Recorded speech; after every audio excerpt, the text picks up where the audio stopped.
Yang pertama ada selamatan kenduri di balai desa.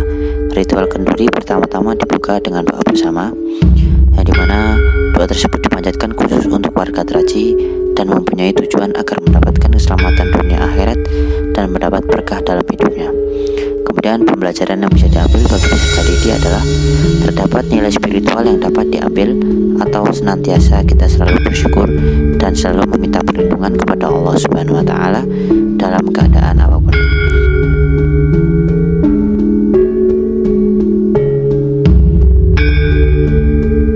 Kemudian yang kedua adalah kirab pengantin lurah Traji.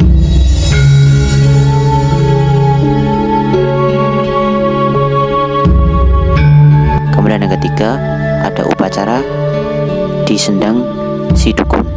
Pertama dilakukan adalah memasang sesaji bagi para leluhur. Kemudian dilanjutkan dengan doa pembukaan. Filosofi dari tradisi tersebut adalah doa tersebut mempunyai maksud memohon keselamatan kepada Tuhan Yang Maha Esa yang tertinggi dan sebagai penguasa alam. Dilanjutkan dengan doa yang dibaca dengan bahasa Jawa. Kemudian yang dimaksudkan dari doa tersebut adalah masyarakat Raja meminta ampun atas dosa yang diperbuat, agar digugurkan iman dan takwanya, dijauhkan dari perbuatan terlarang, diberi keselamatan dan ketentraman, serta tercapai masyarakat yang adil, makmur, sentosa. Kemudian bahan bagi pembelajaran atau bagi peserta didik adalah di mana peserta didik dapat mengerti mengenai sosial, yang dimana adanya sangkut paut antara satu dengan yang lain. Kemudian yang keempat adalah upacara di Kalijaga. Kalijaga pada zaman dahulu sering digunakan untuk tempat orang bersemedi, sehingga dikeramatkan oleh masyarakat Traji. Di Kalijaga tidak ada ritual khusus selain pembacaan doa untuk keselamatan dan melekatkan sesaji. Doa yang dibaca adalah doa Al-Fatihah, yang menurut doa tersebut ditujukan kepada Wali Songo dan penguasa air sejagat. Filosofi dari tradisi tersebut adalah dengan harapan supaya air yang mengalir dari sendang si dukun dapat memberikan kesejahteraan bagi warga desa Traji.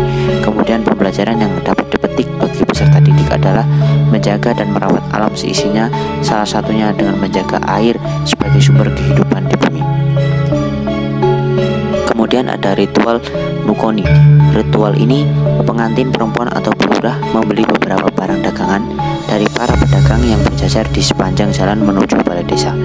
Filosofi dari tradisi tersebut adalah kepercayaan masyarakat setempat bagi pedagang yang dagangannya dibeli oleh pengantin perempuan ini, maka dagangannya akan menjadi laris.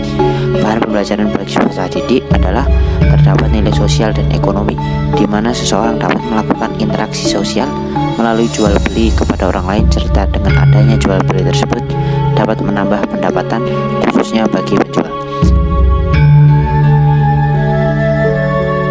Kemudian yang keenam ada ritual sungkem di balai desa.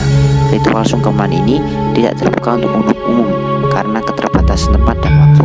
Maka yang dibolehkan masuk ke dalam balai desa hanya pelaku upacara, perangkat desa, para pemboyong, dan orang yang berkepentingan saja seperti para wartawan. Filosofi dari tradisi tersebut adalah bagi siapa saja yang mendapatkan kesempatan untuk sungkem dengan pasangan pengantin, maka akan mendapat berkah dalam hidupnya dan tercapai cita-citanya. Kemudian bahan pembelajaran bagi peserta didik adalah terdapat nilai sopan santun, di mana kita yang muda sudah sepatutnya menghormati yang lebih tua. Kemudian yang ketujuh adalah upacara di makam Kiai Adam Muhammad. Menurut kepercayaan masyarakat, tempat itu adalah makam leluhur desa Traji.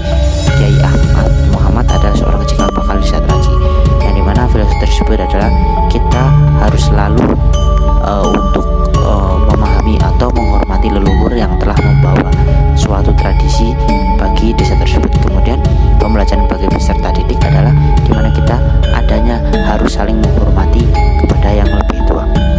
Kemudian yang kedelapan ada upacara di Gubuk Uji. Ritual ini dilakukan dengan mengadakan doa bersama yang dipimpin oleh Pak Kaum. Setelah itu maka dilakukan peletakan sesaji di bawah pohon randu kembar yang ada di tempat tersebut. Filosofi dari tradisi tersebut adalah makna dari doa tersebut supaya para petani di desa Traji mendapatkan hasil panen yang melimpah dan selamat dunia akhirat, diberi kesehatan dan dijauhkan dari hal-hal yang buruk. Kemudian pembelajaran bagi peserta didik adalah setiap kita akan melakukan sesuatu hendaknya selalu memohon kepada Tuhan Yang Maha Esa terlebih dahulu, agar kita dijauhkan dari mara bahaya dan selalu dilindungi